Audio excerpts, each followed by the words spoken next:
Welcome back to വൺവെസ്റ്റർ. ഇന്നത്തെ എപ്പിസോഡിൽ ഒരു ഇൻഡിവിജ്വൽ മ്യൂച്വൽ ഫണ്ട് സ്കീമിനെയോ അല്ലെങ്കിൽ ഒരു ഇൻഡിവിജ്വൽ മ്യൂച്വൽ ഫണ്ട് പ്ലാനിനെയോ നമുക്ക് എങ്ങനെയൊക്കെയാണ് ക്ലാസിഫൈ ചെയ്യാൻ പറ്റുന്നതെന്നാണ് പറയാൻ പോകുന്നത്. നിങ്ങളിപ്പം SBI മ്യൂച്വൽ ഫണ്ടിൻ്റെ ഏതൊരു ഒരു സ്കീമിൽ ഇൻവെസ്റ്റ് ചെയ്യാൻ തീരുമാനിക്കുകയാണെങ്കിൽ നിങ്ങൾക്ക് അവിടെ കുറച്ച് ഓപ്ഷൻസ് ഉണ്ട്. നിങ്ങൾ സെലക്ട് ചെയ്ത മ്യൂച്വൽ ഫണ്ട് സ്കീമിൻ്റെ റെഗുലർ പ്ലാൻ ഇൻവെസ്റ്റ് ചെയ്യാം, അല്ലെങ്കിൽ അതിൻ്റെ ഡയറക്റ്റ് പ്ലാൻ ഇൻവെസ്റ്റ് ചെയ്യാം. അതുപോലെ നിങ്ങൾക്ക് ആ സ്കീമിൻ്റെ ഗ്രോത്ത് പ്ലാൻ ഇൻവെസ്റ്റ് ചെയ്യാം, അല്ലെങ്കിൽ ഡിവിഡൻഡ് പ്ലാൻ ഇൻവെസ്റ്റ് ചെയ്യാം, അല്ലെങ്കിൽ ഡിവിഡൻഡ് റീഇൻവെസ്റ്റ്മെന്റ് പ്ലാനിൽ ഇൻവെസ്റ്റ് ചെയ്യാം. സോ ഇന്നത്തെ എപ്പിസോഡിൽ ഒരു മ്യൂച്വൽ ഫണ്ട് സ്കീമിൻ്റെ ഗ്രോത്ത് പ്ലാൻ എന്താണെന്നും ഡിവിഡൻഡ് പ്ലാൻ എന്താണെന്നും ഡിവിഡൻഡ് റീഇൻവെസ്റ്റ്മെന്റ് പ്ലാൻ എന്താണെന്നുമാണ് ഞാൻ പറയാൻ പോകുന്നത്. ഗ്രോത്ത് പ്ലാൻ ഇൻവെസ്റ്റേഴ്സിന് ഒരു ഡിവിഡൻഡും പേ ചെയ്യുന്നില്ല എന്നുള്ളതാണ്. പക്ഷേ ഡിവിഡൻഡ് പ്ലാൻ ആണെങ്കിൽ ആനുവലി ആ ഫണ്ട് ഒരു ഡിവിഡൻഡ് അനൗൺസ് ചെയ്യുകയാണെങ്കിൽ അത് ഇൻവെസ്റ്റേഴ്സിന് ഡയറക്റ്റ് ക്രെഡിറ്റ് ചെയ്ത് കൊടുക്കും എന്നുള്ളതാണ്. മ്യൂച്വൽ ഫണ്ട്സിൻ്റെ ഡിവിഡൻഡ് പ്ലാൻ എന്ന് പറയുന്നത് ഒരു സ്റ്റോക്കിൻ്റെ ഡിവിഡൻഡ് പോലെയല്ല. അതിൽ നിങ്ങൾ അറിഞ്ഞിരിക്കേണ്ട ഒരു കാര്യം എന്ന് പറഞ്ഞാൽ ഒരു സ്റ്റോക്ക് ഡിവിഡൻഡ് അനൗൺസ് ചെയ്യുന്നതും അതുപോലെ ഒരു മ്യൂച്വൽ ഫണ്ട് ഡിവിഡൻഡ് അനൗൺസ് ചെയ്യുന്നതും തമ്മിലൊരു വ്യത്യാസമുണ്ട്. ഒരു സ്റ്റോക്ക് ഡിവിഡൻഡ് അനൗൺസ് ചെയ്യുമ്പോഴും നമ്മളുടെ ഇൻവെസ്റ്റ്മെൻറ്റ് അവിടെ സെയിം തന്നെ ആയിരിക്കും. പക്ഷേ ഒരു മ്യൂച്വൽ ഫണ്ട് ഡിവിഡൻഡ് അനൗൺസ് ചെയ്യുമ്പോഴത്തേക്ക് നമ്മളുടെ ഇൻവെസ്റ്റ്മെൻറ്റിൽ നിന്നാണ് അവർ ആ ഡിവിഡൻഡ് തിരിച്ചു തരുന്നത്. ഫോർ എക്സാമ്പിൾ, ഞാനിപ്പം ഇൻഫോസിസിൻ്റെ അകത്ത് 1 lakh rupees ഇൻവെസ്റ്റ് ചെയ്യുകയാണ്.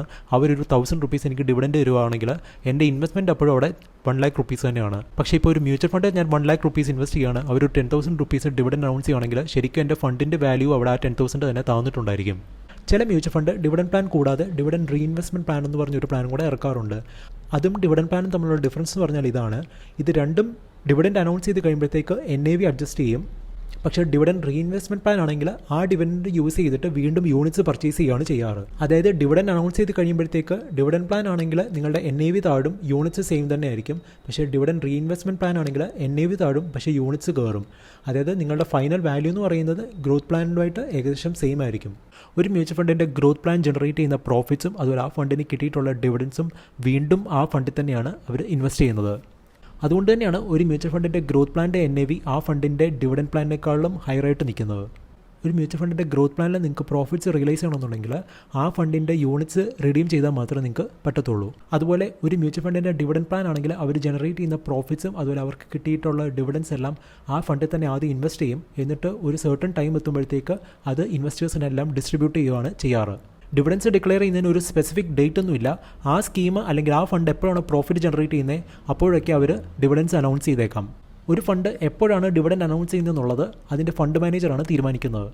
മ്യൂച്വൽ ഫണ്ട്സിൽ നിന്ന് കിട്ടുന്ന ഡിവിഡൻഡ് എന്ന് പറയുന്നത് നമുക്ക് സ്റ്റോക്സിൽ നിന്ന് കിട്ടുന്ന ഡിവിഡൻഡ് പോലല്ല. ഫോർ എക്സാമ്പിൾ, ഞാനിപ്പം ഇൻഫോസിസിൽ ഒരു 1 lakh rupees ഇൻവെസ്റ്റ് ചെയ്യുകയാണ്.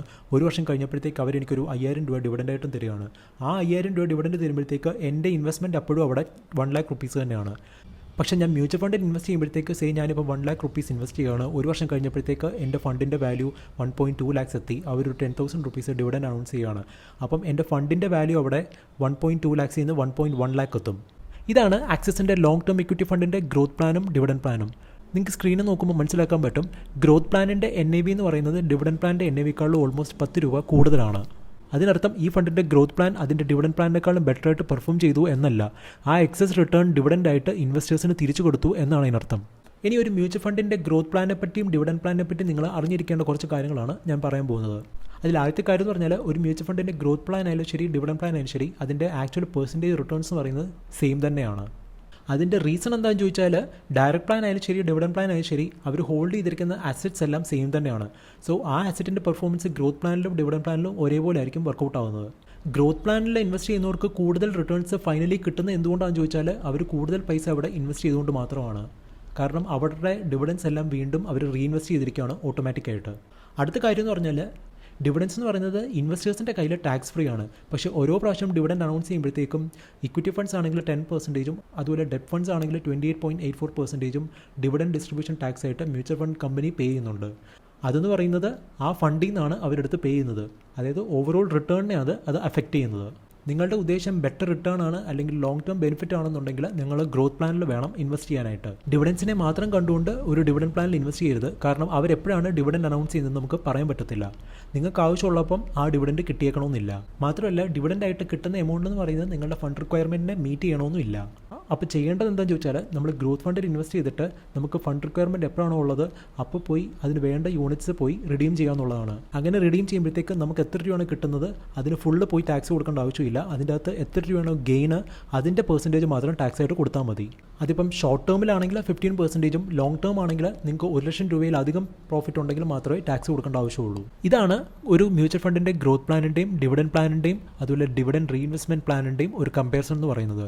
സോ നമുക്ക് അസ്യൂം ചെയ്യാം നിങ്ങളൊരു ഫണ്ടിൻ്റെ 5,000 യൂണിറ്റ്സ് ആണ് വാങ്ങിക്കുന്നത്. അതിൻ്റെ NAV എന്ന് പറയുന്നത് 10 റുപ്പീസ് ആയിരുന്നു. അപ്പോൾ നിങ്ങളുടെ ടോട്ടൽ ഇൻവെസ്റ്റ്മെൻറ്റ് എന്ന് പറയുന്നത് 50,000 റുപ്പീസ് ആണ്. ഒരു വർഷം കഴിഞ്ഞപ്പോഴത്തേക്ക് ആ ഫണ്ടിൻ്റെ NAV എന്ന് പറയുന്നത് 14 രൂപ എത്തി. അപ്പോൾ നിങ്ങളുടെ ഇൻവെസ്റ്റ്മെൻറ്റിൻ്റെ വാല്യൂ എന്ന് പറയുന്നത് 70,000 റുപ്പീസ് എത്തി. അത് 3 പ്ലാനിലും. അപ്പോഴാണ് ആ മ്യൂച്വൽ ഫണ്ട് ഒരു ഡിവിഡൻഡ് അനൗൺസ് ചെയ്യുന്നത്. അതായത് ഒരു യൂണിറ്റിന് 2 രൂപ വെച്ചിട്ട്. ഗ്രോത്ത് പ്ലാൻ ഡിവിഡൻസ് പേ ചെയ്യത്തില്ല. അപ്പം അതിൻ്റെ NAV എന്ന് പറയുന്നത് 14 റുപ്പീസ് ആയിട്ട് തന്നെ നിൽക്കും. ഡിവിഡൻഡ് പ്ലാൻ ആണെങ്കിൽ 2 രൂപ ഡിവിഡൻഡ് അനൗൺസ് ചെയ്തു. അപ്പം അതിൻ്റെ NAV എന്ന് പറയുന്നത് 14 റുപ്പീസിൽ നിന്ന് 12 റുപ്പീസിലോട്ട് എത്തി. ഇനി ഡിവിഡൻഡ് റീഇൻവെസ്റ്റ്മെൻറ്റ് പ്ലാൻ ആണെങ്കിൽ 2 രൂപ ഡിവിഡൻഡ് അനൗൺസ് ചെയ്തിട്ടുണ്ട്. പക്ഷേ ആ ഡിവിഡൻഡ് നമ്മൾ വീണ്ടും ആ ഫണ്ടിലോട്ട് തന്നെയാണ് ഇൻവെസ്റ്റ് ചെയ്യുന്നത്. അതായത് നമ്മുടെ ടോട്ടൽ യൂണിറ്റ്സ് അവിടെ കൂടുകയാണ്. കാരണം നമ്മൾ ആ ഡിവിഡൻഡായിട്ട് കിട്ടിയ പൈസ വെച്ചിട്ട് നമ്മൾ വീണ്ടും അഡീഷണൽ യൂണിറ്റ്സ് വാങ്ങിക്കുകയാണ്. പക്ഷേ നമ്മുടെ ഫൈനൽ വാല്യൂ എന്ന് പറയുന്നത് അവിടെ സെയിം തന്നെയാണ് ഗ്രോത്ത് പ്ലാനുമായിട്ട്. അതിൻ്റെ റീസൺ എന്ന് പറഞ്ഞാൽ ഡിവിഡൻഡ് അനൗൺസ് ചെയ്ത് കഴിഞ്ഞപ്പോഴത്തേക്ക് ആ ഡിവിഡൻഡ് റീഇൻവെസ്റ്റ്മെൻറ്റ് പ്ലാനിൻ്റെയും NAV താഴ്ന്നു. ഡിവിഡൻഡ് പ്ലാനിൻ്റെ കാര്യം പറഞ്ഞ പോലെ തന്നെ ഡിവിഡൻഡ് റീഇൻവെസ്റ്റ്മെൻറ്റ് പ്ലാൻ എന്ന് പറയുന്നതും ടാക്സ് ഫ്രണ്ട്ലി അല്ല. നമുക്ക് ഫണ്ട് ആവശ്യമുണ്ടെങ്കിൽ ഗ്രോത്ത് പ്ലാനിൽ തന്നെ ഇൻവെസ്റ്റ് ചെയ്തിട്ട് അത് ആവശ്യമുള്ളപ്പോൾ റിഡീം ചെയ്യുന്നതാണ് നല്ലൊരു സ്ട്രാറ്റജി എന്ന് പറയുന്നത്. ഈ എപ്പിസോഡ് നിങ്ങൾക്ക് യൂസ്ഫുൾ ആയിട്ട് തോന്നിയിട്ടുണ്ടെങ്കിൽ ലൈക്ക് ചെയ്യുക, അല്ലെങ്കിൽ ഡിസ്ലൈക്ക് ചെയ്യുക. So good bye, until the next episode.